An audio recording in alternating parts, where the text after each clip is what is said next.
Former Commissioner, Top Cop, Gary Griffith joins me on the Zoom line. Of course, Gary, you wear so many hats, and, former Top Cop, former Minister of National Security, political leader of NTA, and I could safely say an avid hockey fan.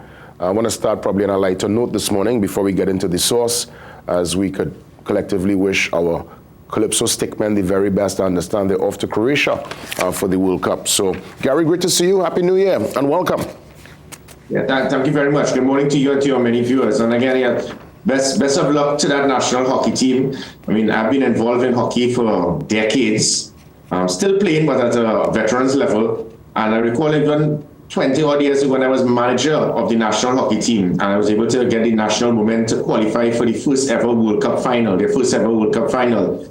It was so difficult to get a national team to qualify for a World Cup or even to participate at international level because of the lack of support that the national teams get. And Rafael Govaya, who's the president coach, he encountered the same situation because it is unfortunate that most politicians on all sides of the political bench, they've never kicked a line. They continue to see sport as a secondary activity. It makes it difficult. That national team, you qualified for a World Cup final, 200 plus countries took part, and only about 12 odd have reached that final. And Trinidad and Tobago had to train in the Woodbrook Youth Facility, where half of the day you cannot train because the sun is hitting in your face. The other half, if rain falls, you cannot train.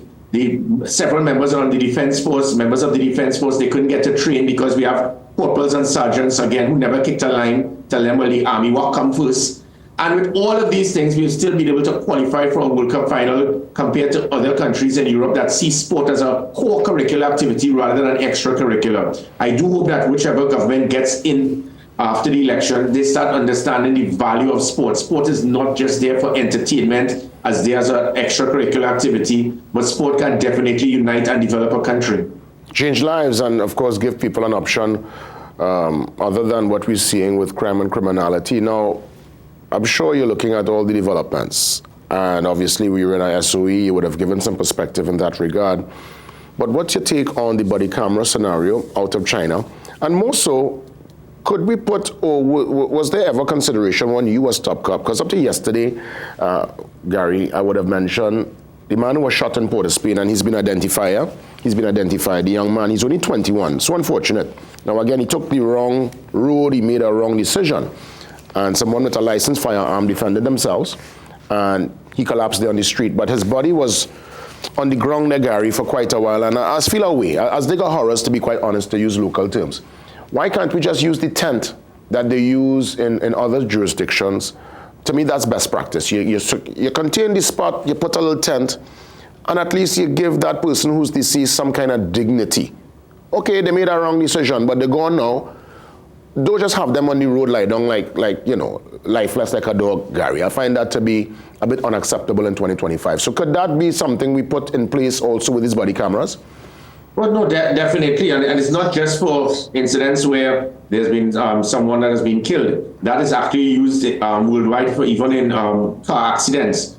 So we believe that Trinidad and Tobagonians, we are just fast, and whenever there's a car accident, we all stop. That happens all over the world. Everyone stops and they slow down. When you get that screen, which is actually what I ordered, I started doing the tender as Commissioner of Police, and then when I left it, they didn't continue the process. Is it expensive, Gary? What was the problem? Why they didn't continue? What was the problem? What's the issue? It's just lack of foresight, pettiness. Sometimes we have the hierarchy of the police service and not the police officers. They are afraid to embrace technology, they're afraid to embrace change.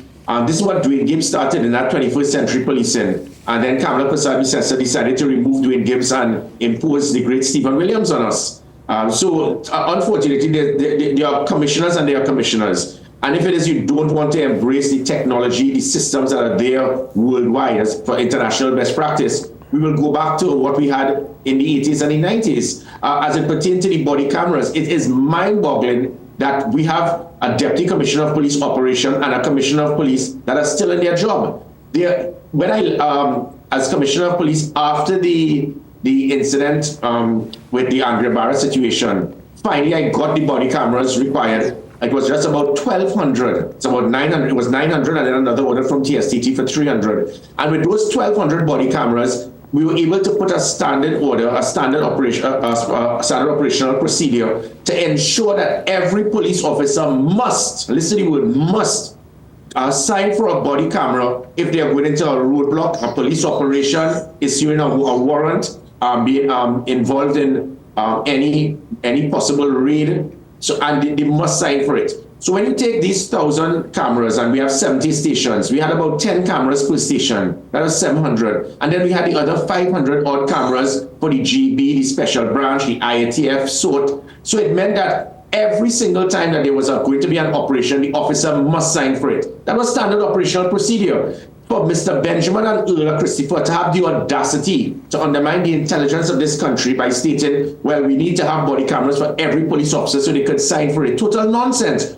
This was something being done similar to a firearm. Not every police officer must have an issued firearm. Not every police officer must have issued tasers. But the tasers, the pepper spray, the body cameras that we had initiated in up to 2021, you have shut it down and removed it because of sheer pettiness and not understanding this type of technology is critical. It is critical not just for to apprehend and to target the police officer, but to protect them when wrongfully accused. Gary, is there a pushback against it? Are there officers who really don't embrace this camera scenario? No. Is there consensus on it? People want it? Well, remember, there was that initial concern by police officers that this is going to be used to deliberately target me. And we had to push a massive campaign to educate the officers to understand this is the camera that is going to protect you when the lady in the towel bowling. You're too wicked. That is going to protect you when wrongfully accused with several people stating that you did something. The officers then started understanding it. So the concept that we had was not to give each police officer an issued camera, body camera, because if it is you have it issued, it now virtually belongs to you, you own it. How can we check to ascertain if you're using it? So it was to be issued every time you go on a roadblock or a patrol. No one police station has more than 3 operations at any given time, and you were given 10 odd. So when that is the case, it meant that every single operation, every roadblock, every patrol, every warrant being issued, every raid, there would be enough body cameras. You do not need 7,000 body cameras to give to every police officer. So what we were doing is every time that, when we had that SOP, the officers, when they come back in, we had a unit that was checking to verify that when you came out of your vehicle, you turned it on. That checking that if you went on a foot patrol, you will have it on. If you went to issue a warrant, you will have it on. By giving every officer the body camera to keep with them, how are we going to check now to verify if you're using it? So the nonsense of what they're trying to state now is we can't give it out because we don't have enough body cameras. You don't need 7,000 firearms for the 7,000 police officers. You don't need 7,000 tasers. You don't need 7,000 pepper spray. You don't need 7,000 body cameras. What makes it even worse is the body cameras we issued. You're not using it, but now you're going to issue 6,000 more at a price of over 6,000 TT per body camera. This is $18 million extra being spent by a company that nobody has ever heard about. And this is not to question the company, but there must be some degree of checks and balances to verify ensure that there's due diligence. You had registered bona fide companies that were providing these body cameras for 2,000 odd, and it was doing exactly what was required. And now we find another company that is selling for 8,000 odd, which is $18 million in taxpayers' dollars. And nobody is asking, well, where did this company come from and why this extravagant cost? But as I said, 6,000 more body cameras, but you're not using the 1,200 odd that have been there since 2021. Gary, let me ask, is there any disciplinary action? Would someone be reprimanded if the camera, again, you have camera on chest, but you're just not using it? What's the internal structure? What do you understand at this point will take place with an officer who decides, you know what, I'm not using it? Immediate suspension, and that is the point. And by failure of the Deputy Commissioner of Police Operations and the Commissioner of Police for failing to adhere to their obligation to make sure that you enforce the standard orders, the standard operational procedure that was planted there by myself, any officer that fails to turn on his body camera or utilize it if he comes off his vehicle, if he is on a foot patrol, a roadblock, an operation, issuing a warrant, you will immediately be disciplined. That means that, so when you have several shootings, and again, this is unfortunate, police officers are being questioned and fingers pointed at because of police shootings.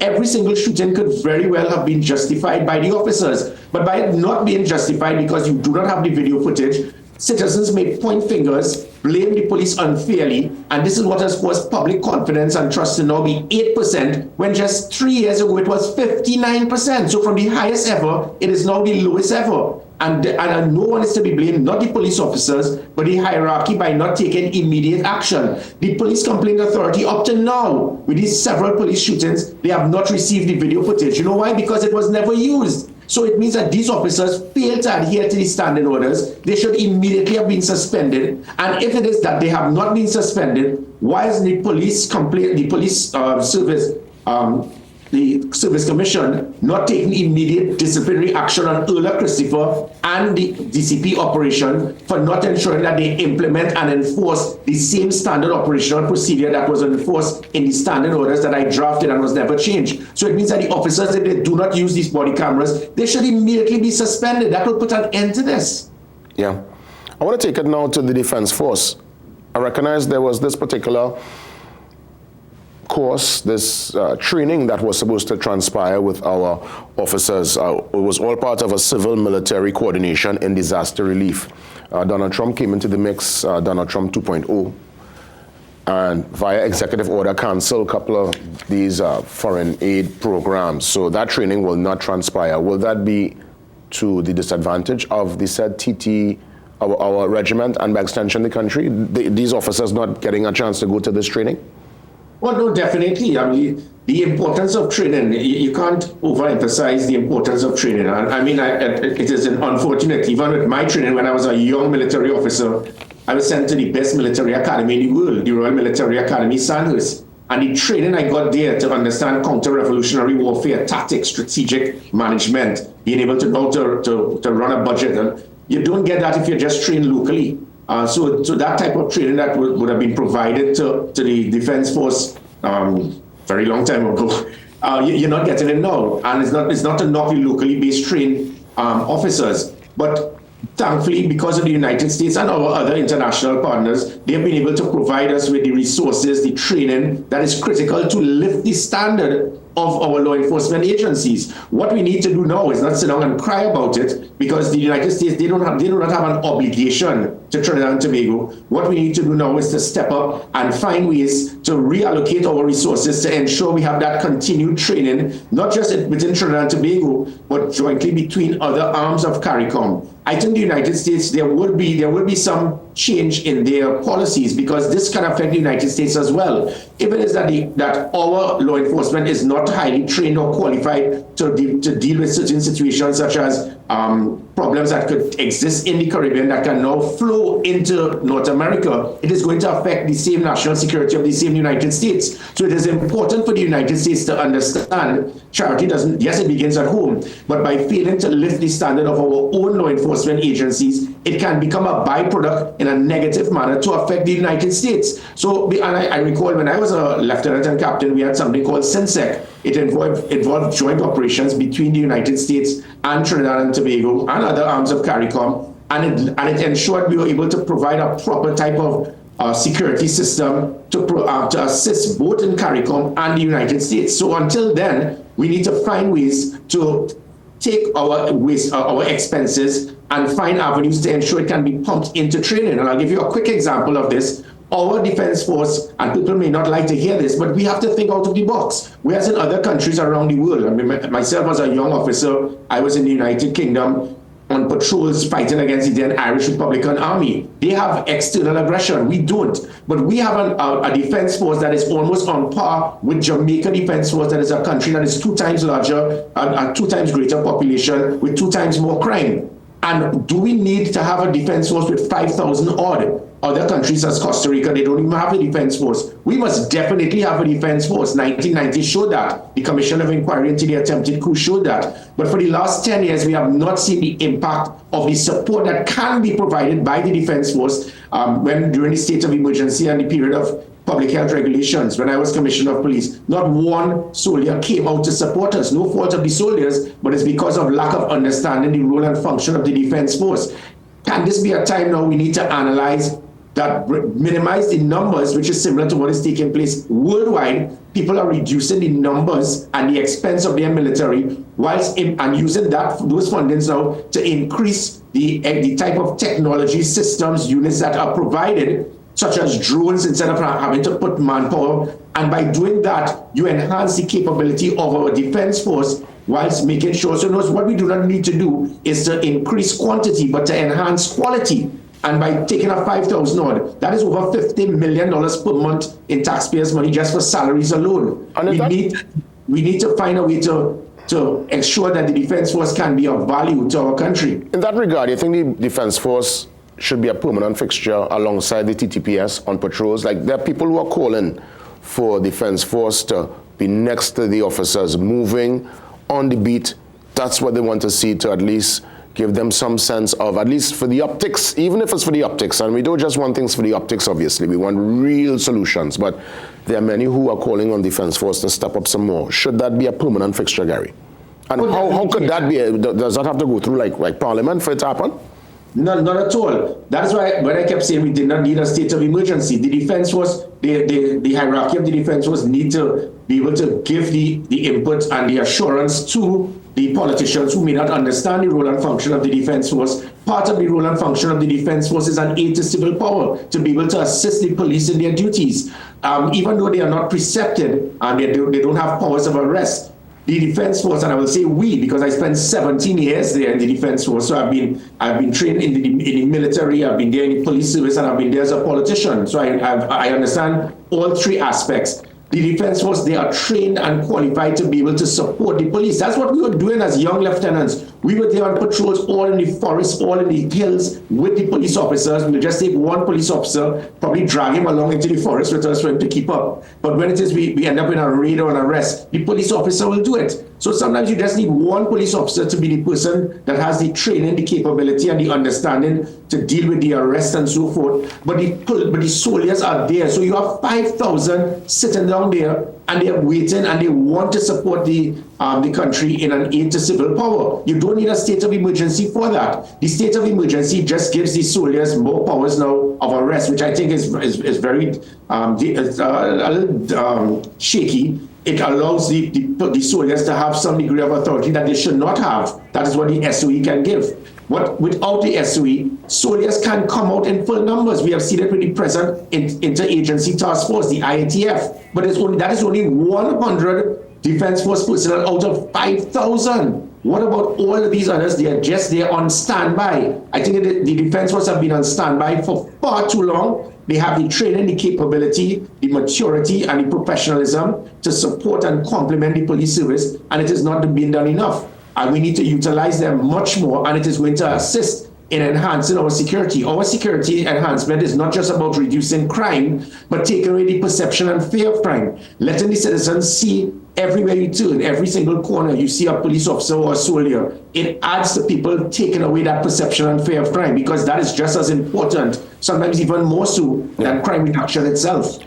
Gary, I want to transition to what the outgoing Prime Minister would have mentioned. His public utterance would have left many, a circular argument in a way. There are many who said, well, yes, call them out and ask for more, hold them accountable. And there are many who suggested, well, you're in charge of the National Security Council, you're the Prime Minister, and to really make these statements about the officers hiding, officers having to step up some more. I know he would have been critical within recent times. Just your particular take on that style of leadership, if that is called for at this point in time, your take on that development with the outgoing Prime Minister.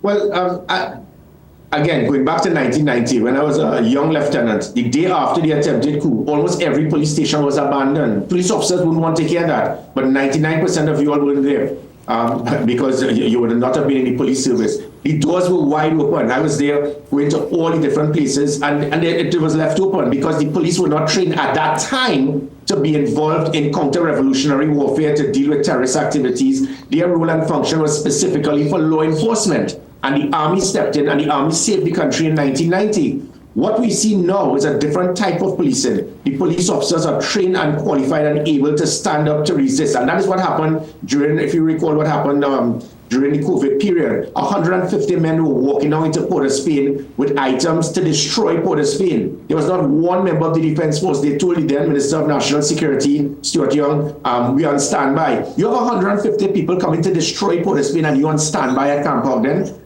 Thankfully, because of the Special Operation Response Team, the GB, the IATF, we were able to have proper systems to prevent Port of Spain from being destroyed without one person being killed. And they were never thanked for it. So it shows definitely the police have the capability to do it. What we are seeing now, as what the Prime Minister mentioned, we spent so much time looking at the wording by him stating the police officers are afraid. They may not be afraid, but there's a clear and present danger, and they are concerned. We never had police stations being closed before. We never had lights being turned off. So what is the difference? So whether we call it being afraid or being concerned, the important aspect is now the police officers have a degree that they believe that there are persons out there who are trying to kill them. We have persons being shot at outside police stations. A man got his head blown off just about 100 meters opposite the commissioner's residence and a couple hundred meters from St. James Station. That is the norm. So it means that something is wrong. So instead of us spending so much time listening to the criticism and trying to shoot the messenger,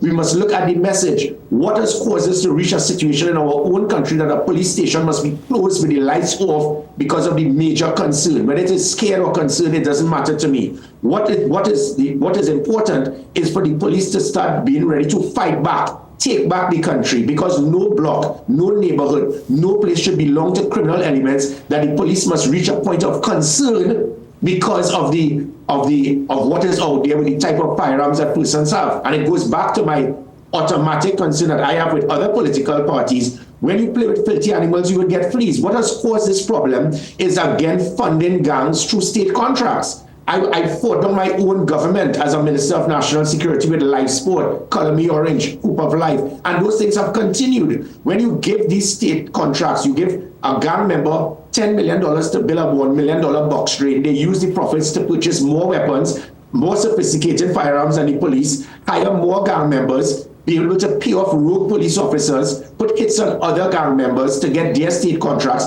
And that is what has caused the escalation of crime from less than 100 per annum in the era of Joseph Theodore as Security Minister and Basdio Pandey to getting into the 600s now. So it's not just about poor policing or leadership. It has to do with a whole package of poor policies being made because of politicians believing that if you give gang members state contracts, it is going to reduce crime. It does not. I shudder to think and remember the period when I was a Minister of National Security, opening a police station and the biggest gang member is behind me. And I'm telling my special branch officers, hey, you're looking for him, take him. And they're telling me, sir, we can't do it because the lady who was instrumental in building the police station gave a state contract to the biggest gang member in the country.